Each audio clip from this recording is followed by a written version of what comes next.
Prosím vás, to je čo za správanie toto?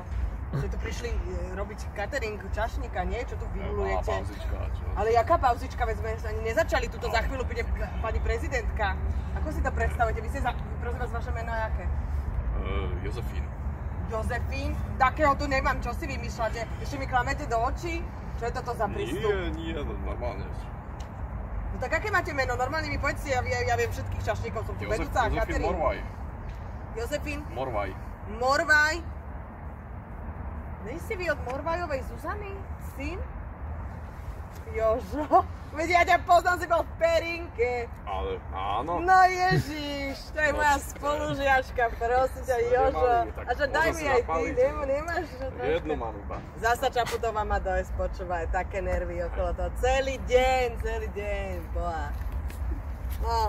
Ako to bude? Ako to bude, náš pravdu. Zuzka sem, Zuzka. Zúza sem. No tak daj jednu, zapálime. Čo myslíte, že zajtra zomriem, pani Veškyňa? Preboha to, jak mi môžete takto povedať? No, ja fakt nerada hovorím tieto zlé predpovede, ale ja sa mu pýtam, kedy nájdem manžela, ne, či zomriem.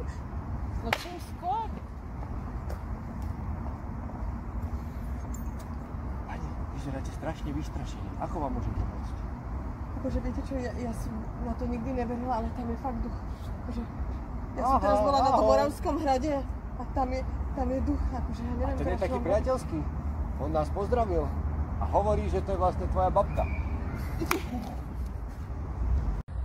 Že to nemusím skrývať. A využívajte to. Otcovi to radšej nehovorme. On nebude nadšený. Ale otec to už dávno vie, tak ako aj ja. Však my sme videli, aké časopisy si kupuješ. To je v poriadku.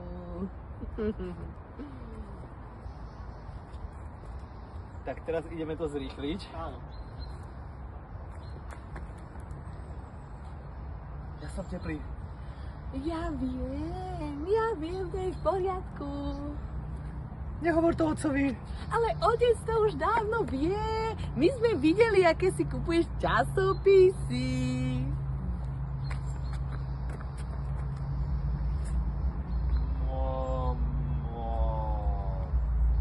Ja som teplý.